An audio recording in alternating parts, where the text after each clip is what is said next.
Magandang araw po sa inyong lahat mga idol. Kasama natin si Linyo po ngayon dahil napakarami po ngayon ang nababahala. Mayroon na naman pong nagbigay ng hula ngayon, si Pastor Indy Perez, kung saan ipinasa sa atin dahil mayroon pong lilitaw na virus.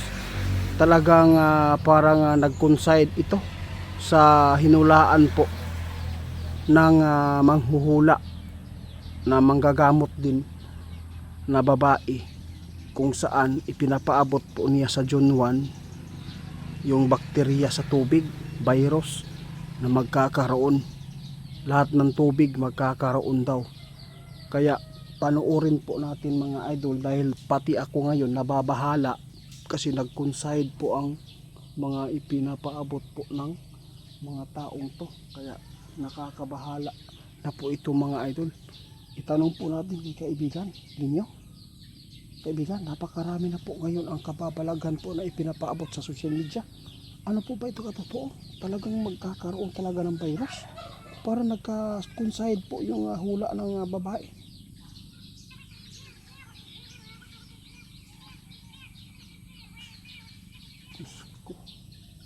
Guys, tandaan ninyo. Sabi po ng ating kaibigan, wala tayong magawa kundi laging maghanda. Mga idol, nababahala din si kaibigan kasi si Indy Perez mga idol, magaling na manghuhula din. Marami din pong natumpak na mga hinuhulaan niya nangyayari. Kaya paghandaan po natin mga idol, talagang mayroon po talagang virus. Nakita si kaibigan na talagang kasama-kasama na po natin dito sa ating bansa ito. Thank you po. Tandaan po natin mga idol, kapag mayroon pong mga virus na mangyayari sa Pilipinas, dito sa buong mundo, huwag po agad tayong magpalinlang ha.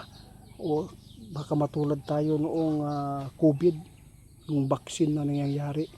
Ano po ang nangyari? Hindi na po natin uulitin. Yun po ang ipinapaabot ng ating kaibigan. Oo, talagang si Indy Perez ang nagpaabot nito mga idol. Hindi ko ito maitanong sa ating kaibigan kung wala po ang nagpaabot sa atin, kung hindi sila nagpasa. Kaya binigyan po natin ito ng malaking halaga, dahil para mapaghandaan po natin po ang darating. Mga idol, sa June, mag-ingat po tayo dahil yung hinulaan po ng manggagamot na babae ay talagang dito ako nababahala sa pagpapaabot ni Indy Perez na mayroon pong virus na susulpot. Diyos ko.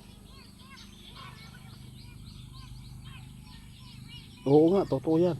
Mayroon pong ipinapaabot si kaibigan doon na kailangan po natin na gawin. Huwag tayong uminom ng tubig na hindi po natakipan. Kailangan po hindi tayo pwedeng uminom sa mga tubig ngayon na open. No? Kung open man, kailangan tanggalin muna yung old na tubig dyan. Limasan.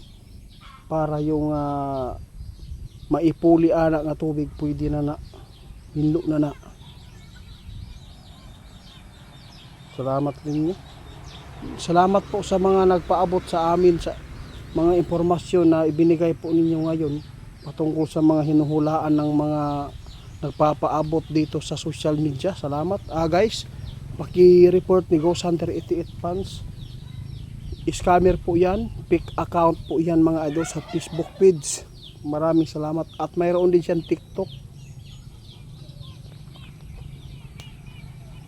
Ito ang sinabi ng ating kaibigan ngayon mga idol, na kung darating man ang panahon na magkatotoo ang mga hula nila mga idol, tandaan natin, huwag na tayo magpapalinlang pa kahit anong mangyari. Huwag natin hayaan na matulad tayo noong tayo ay naisahan ng COVID-19 na yan, dahil talagang hindi maganda po ang nangyayari, epekto.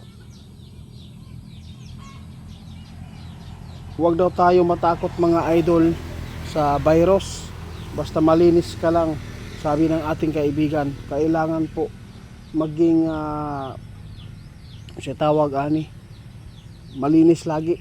Yun lang po talaga ang maganda dito, lalo na yung mga kinakain natin, yung masustansya pong pagkain. Talagang gawa ito ng tao mga idol, yung mga virus, para naman po kumita siguro yung iba. Salamat din nyo guys, umalis na si kaibigan. Tandaan po ninyo ngayon, nagbabala si kaibigan mga idol ha, na huwag tayong uminom ng tubig na open ha. Dapat yung iniinom natin yung close talaga.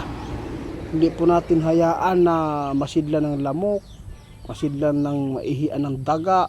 Yun po ang napakadelikado. Mas ito ang talagang nakakatakot kaysa virus na ipinapaabot sa social media. Madali lang po yan, labanan ang virus mga idol, basta malinis ka at masustansya ang pagkain mo, hindi ka talaga matatablan yan.